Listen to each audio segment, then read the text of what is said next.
Hey, thank you for taking your valuable time at SHOT to spend a few minutes with us here at Faxon Firearms. My name is Bob Faxon. I'm the president of Faxon Firearms, and we'd like to take a few minutes here to show you a little bit about who we are, what we're about, and what our objectives are in the firearm business. There's a slogan that we have. It wasn't developed in New York. It was developed by us, and it says manufacturing strategic solutions for tactical problems. That comes into play with lots of different components for the firearms industry. What we've done is taken our experience and applied it to things that we need to be answered that haven't been solved for the user on firearms yet. For a slight introduction, we've got a video prepared here, and I'll just let this play for just about a minute and a half and let you watch this. We're not a brand new company, even though we're new to the firearms business. We've been doing this for 35 years, that we have a true passion for what we make and what we provide. At the end of the day, our customers always in our thoughts and minds as we design, develop, and create all these products. We've manufactured parts that have ended up on the ocean floor, in the theaters of combat, automobiles you may be driving, space station, airplanes, and now we have parts on Mars. We truly have a passion for firearms.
All right, now you've seen a little bit of a video about us. As you can tell, we make some defense products. We talked about theater war. We make warheads, some bomb casings, a lot of other industries. We've got over 35 years of experience in manufacturing. Started in 1978 with my older brother, Dave, who started the company. My brother and I, my brother's the president of Faxon Machining. He and I took it over at 19 and 21 years old after my brother was fatally electrocuted. And we've been with the business now for 30 years, I guess. And we went from 4,500 square feet to the current facility that you see on the bottom picture, which is about 165,000 square feet of pretty modern manufacturing space. We deal with a lot of different industries, and defense and firearms are a couple that you might be relating to. We also do high volume automotive, aerospace, oil and gas, and many other industries, steel, et cetera. The one picture I put up there, the machine, we've been doing deep hole drilling for about 37 years. And that's what the building did when my dad and older brother bought it. 1978 was deep hole drilling, and that's actually how you manufacture a barrel. So that you know I'm not kidding. The good-looking guy with all the hair there on your left, I guess, that's me. And I used to have to stand on a box to run machines, and people kind of joke that I still do. But that's my brother down there, and back in the 80s when we were banding up parts to put on a truck at Coleraine Avenue. So you know we're not kidding about how many years we've been doing this stuff. So we translated what we had in skill set for manufacturing, deep hole drilling, and high precision machining. We wanted to get into the firearms business. And the backbone of it was going to be a new weapon platform called the ARAK. But to do that, we wanted to support it with our own ability to manufacture barrels. We didn't want to be held to quality or delivery issues from other manufacturers. So with our background in deep hole drilling and manufacturing of high precision parts, we thought this would be a natural. But what we learned is what we didn't know about making barrels. And it took a little while to get a little better at it. I think right now we have very, very high quality barrels, and in our barrel manufacturing, our goals in manufacturing barrels today are to provide an extremely high quality product at a very reasonable price, basically value. We're not low end, we're not cheap, we're not expensive, we're not overrated. We're very high value, and I think our customers and the feedback that people are seeing now on the internet will support that. So one thing that we do, we make it all in-house. As you can see, we're not a retailer, we're a manufacturer. All of our barrels that we make in various calibers, materials, lengths, profiles, are all available in different coatings, QPQ, phosphate, chrome. We also do 100% mag particle inspection of our own barrels, And we range from 7.5 up to 20 inch, and we also do some medium crew-served weapon barrels. Oh, I want to show one other thing on our barrels.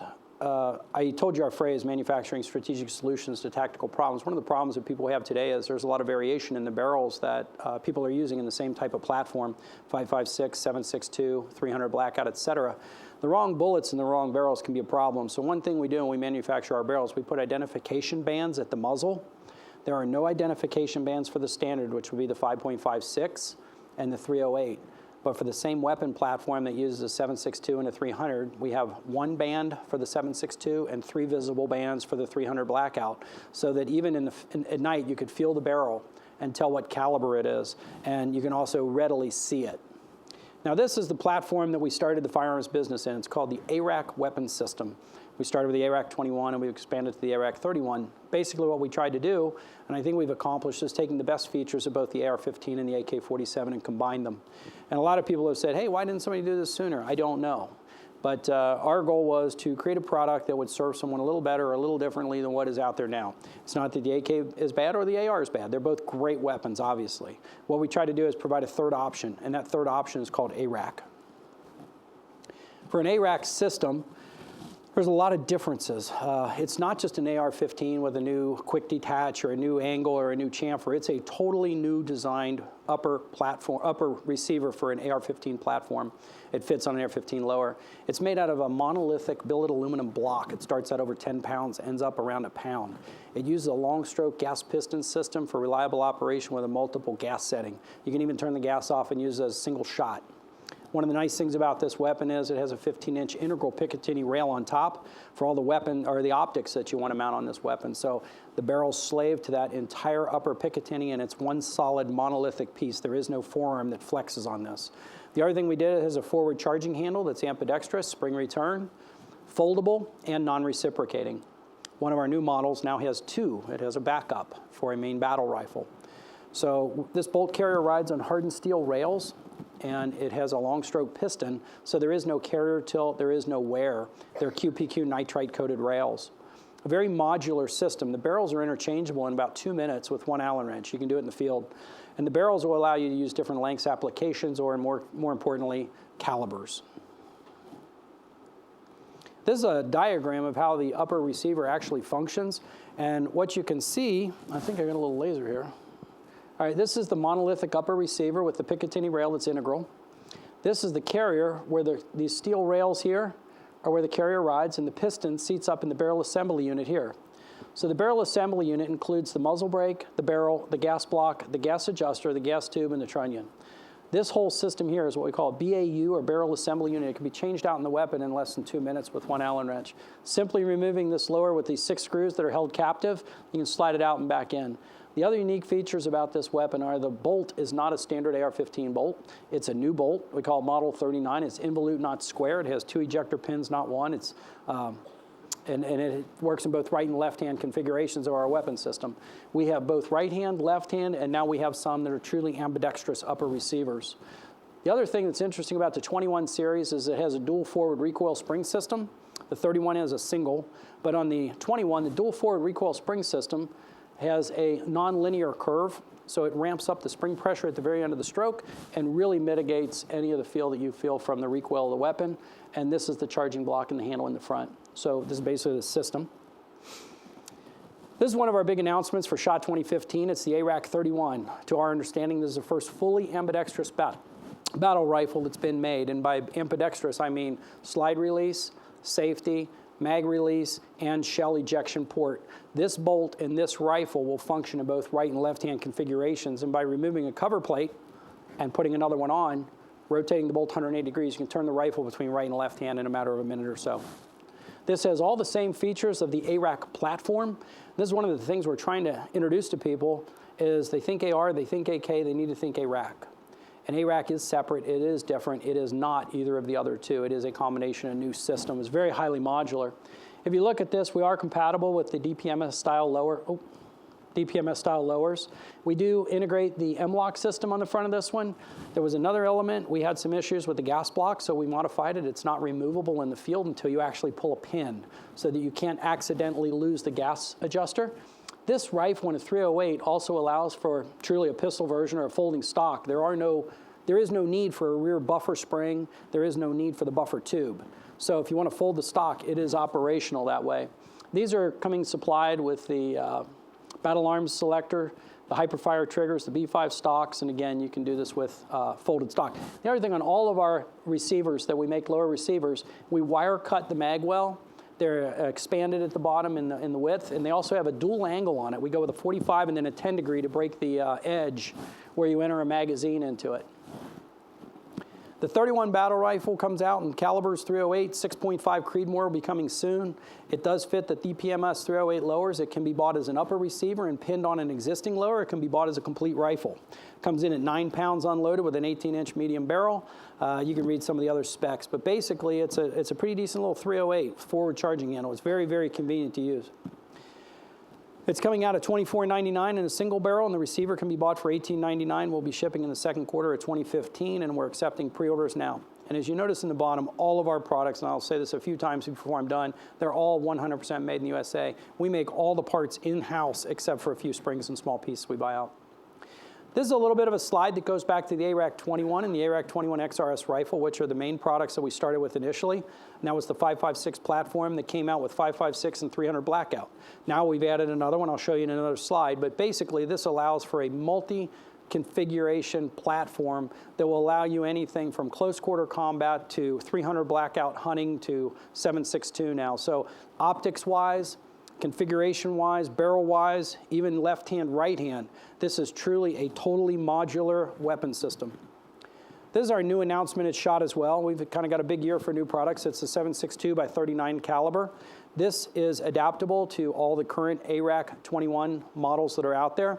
It does use the straight magazine for the feed of the 7.62, and we are taking orders on these. It's $18.99 for the rifle and $11.99 for the upper. If you have an ARAK-21 currently, we do have a conversion kit that's available, and it does go right into it. The things that are different about this, we did change the bolt. Our configuration with the difference in the back, instead of having a barrel extension with a barrel trunnion, we were allowed to take it a little larger, so we increased the diameter of the bolt, made it a little bit stronger, so you don't have the typical liabilities of an AR-15 bolt converted to a 7.62 by 39 configuration. We also added the diameter to the tip of the firing pin so that it was more reliable detonation of the primer on the cartridge. Another thing that people wanted, again, listening for manufacturing strategic solutions to tactical problems, some of the folks wanted to reach out a little further. This is the typical length of a ARAK-21, and people want to reach out for their grip, 3-gun, et cetera. So we made an extended forearm grip, and that'll be available second quarter of this year, of 2015. So that is the extended grip. It adds about 4.5 inches to it, and it bolts onto any of the existing platforms.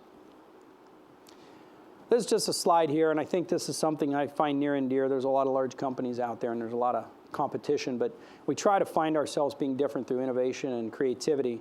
And one of the things I like is a quote from Steve Jobs. It says, innovation has nothing to do with how many R&D dollars you have. It's about the people you have, how you're led, and how much you get it. I like that. This is something else we've introduced here at SHOT 2015. This, to our knowledge, is the first time we patented this. It is a backstrap, and it is similar to a 1911. Now, when people hear about this at first, they go, oh, more pieces don't want to use it. I got you. I hear you. That's fine. Some people will never want this. However, there are applications where a firearm could be accidentally discharged by the safety being knocked off. Law enforcement is a good situation. Potentially novice or new shooters that don't train enough to remember to put the safety on. So what this does, it actuates simply, passively, and secondarily. The main safety is intact, and that's the primary purpose. And this is very secondary and very natural. You don't really notice it's there. And we have a few examples of this particular gun. We have some prototypes in our booth right now. We're going to be shipping these in second quarter 2015, and we'll be selling lowers, billet machined lowers as well as forged, with the backstrap safety. We're also looking for OEMs to partner with. We think this is a safety feature that could be used on several models of guns, not just ours. These are some of the things that we came up with because we enjoy the sport of shooting and we enjoy making a safer environment for shooters. Well, one of the things that always bothered me is crush washers. I hate them. And I take things on and off the end of the barrels and need of ice, and things fall on the ground and made me mad. So we designed this. And basically what you see here, this is our small block muzzle brake, just so you get a kick out of that. That's our small block, and the 308's a big block. And yeah, they're very effective, actually. So it looks cool. I figured, well, most guys like guns, women, and cars. So I got 2 out of 3 here. So this is the jam nut or the extension collar that threads on the male thread of the muzzle device, and this is the same on all of them. And what you do is you tighten it up against the muzzle device, you tighten it onto the barrel, and if it's misaligned or not where you want it, simply unthread the device versus threading it through a crush washer, expand the adjustable nut, torque it down, and you take it to the torque spec and you're fine. You don't have to overcome the rotation to bring it around after a crush washer. The other thing is it's reusable a million times, it never wears out. So this is something also we're looking to work with other OEMs as well. This is something else. It's kind of a safety feature. We realize that industry is allowing very similar looking rifles to have very dissimilar cartridges, and there is liability potential with various magazines having the wrong ammunition introduced to the gun. 300 blackouts actually will fire out of a 5.56 gun. I am testimony to that. I actually did it. So I thought, I don't want that to happen again. So we came up with these magazine marker bands, and our solution to problems is not always a complete weapon platform like the ARAK system is. It can be something that any shooter anywhere can use, and these are simple rubber bands that identify the magazine and the caliber. It's not the biggest thing in the world. It's not going to make the world go backwards, but you know what? They've been selling like crazy. People need them. They've been wanting them, and there's a lot of liability out there. So if it helps people, that's what we're all about. Thursday night, we're going to have an invitational event at the range, 702, and we have some industry partners here that you can read. We're going to be putting a lot of these things together and having live fire events. So there'll be rifles, guerrilla ammunition, hyperfire triggers, elite iron, lucid optics. We're going to have suppressors, guns, and some of our industry partners, American Tact, will have other firearms there. So at the range, 702 Thursday night from 7 to 9. And if you'd like to stop by our booth, talk to our people, it's 7006, as you can see there downstairs. You're more than welcome to stop down, talk to us, and we'll get you an invitation to the event.